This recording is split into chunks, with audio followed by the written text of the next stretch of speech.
Picture this. You check your bank account on a random Tuesday morning, and for the first time in years, you see something strange. Not zero, not just enough, not that quiet panic where one bad week could destroy everything. You see $20,000 sitting there. And here's the weird part. Your life looks almost exactly the same, but psychologically, everything changes. Because this is what most people don't realize. The first $20,000 isn't powerful because of what it buys. It's powerful because of what it stops. The stress, the desperation, the constant feeling that life is chasing you. And once that pressure disappears, you start making completely different decisions. Now, think about this. Most people spend years trying to get richer without realizing they're actually trying to feel safe. That's the hidden game. Because when you're living paycheck to paycheck, money isn't math, it's survival. You don't negotiate salaries confidently. You don't walk away from toxic jobs. You don't think long-term. You think about Friday. You think about rent. You think about whether your card is going to decline at the grocery store. And that changes your behavior more than people realize. Here's where it gets interesting. Researchers have found that financial stress directly affects decision-making. Your brain literally becomes more reactive under money pressure, which means poor financial decisions often don't come from being irresponsible. They come from being mentally exhausted. Now, think about the average person. A surprise $1,000 expense can completely wreck their month. One car repair, one medical bill, one missed paycheck, that's it. But when you save your first $20,000, something invisible happens. You create margin. And margin changes everything. Because margin buys time, and time buys better decisions. Suddenly, you don't need to say yes immediately. You can think. You can pause. You can breathe. And that pause is financially life-changing. But wait, here's the twist nobody talks about. Saving the first $20,000 is brutally hard because your financial life fights against it. At the beginning, every single dollar feels important. Saving $100 barely changes your life. Saving $500 feels slow. And most people quit during this phase because progress feels invisible. But this is what most people don't realize. The hardest stage of money isn't going from $100,000 to $1 million. It's going from zero to stability. Because at zero, every mistake hurts more, every setback feels personal, and every emergency resets your progress. Now, let's make this real. Imagine two people. Person A has $500 in savings. Person B has $20,000. Both lose their jobs tomorrow. Completely different emotional experience. Person A panics immediately.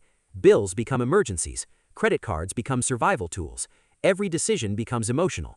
But person B, still stressed, but calmer, more strategic. They can survive for months. They can search carefully, negotiate better, avoid desperation. Same problem, different financial position, different psychology. And that psychology matters more than people think, because desperation is expensive.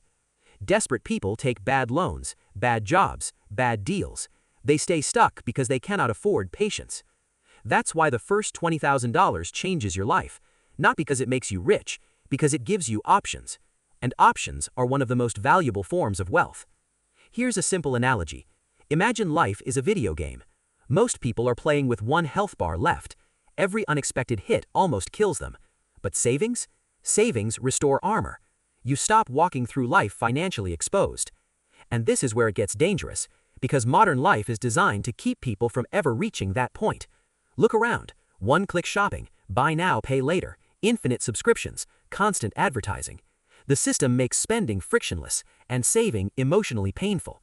Because spending gives immediate dopamine, saving gives delayed security, and humans naturally struggle with delayed rewards. Now think about this. If someone saves $500 a month, it takes over 3 years to reach $20,000. That's a long time, especially when social media constantly shows people pretending to be rich right now. Luxury vacations, designer clothes, new cars. Meanwhile, the person quietly building savings feels behind. But here's the truth. Most people looking wealthy are actually financially fragile. And this changes everything. Because real financial progress often looks boring in the beginning. Driving the older car, saying no, living below your means, skipping upgrades.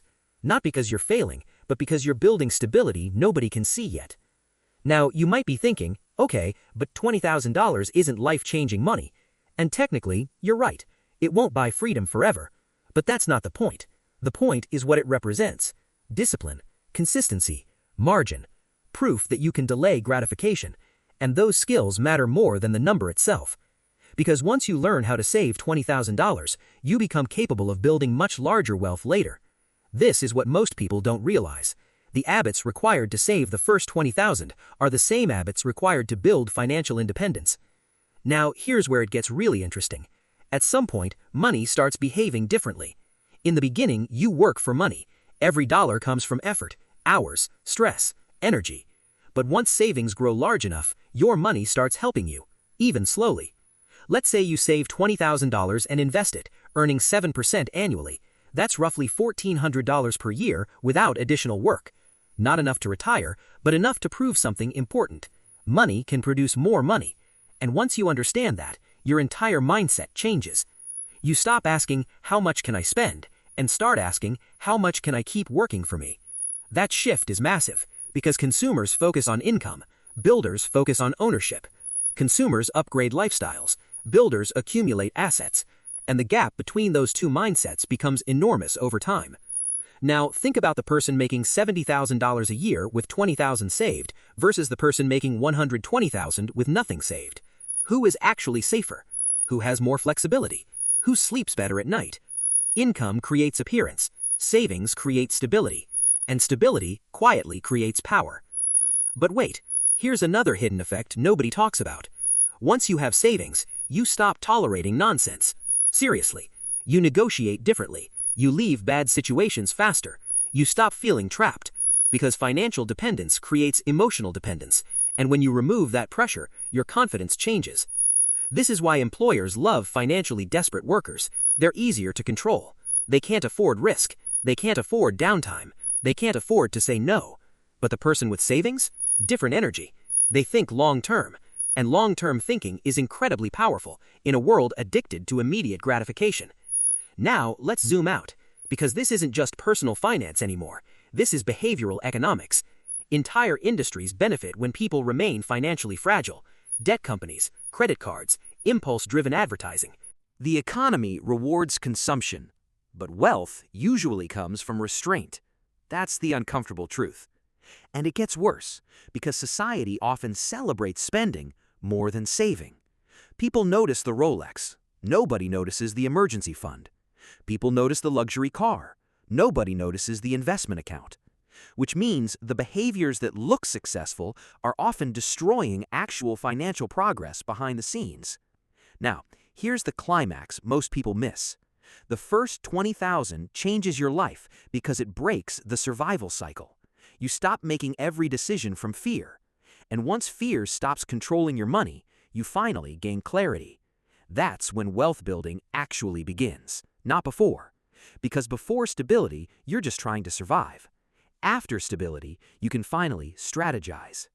So, how do smart people reach that first $20,000 faster? First, they reduce fixed expenses aggressively, because fixed costs are the hardest to escape. Housing, cars, debt payments. Those determine how much breathing room you have every single month.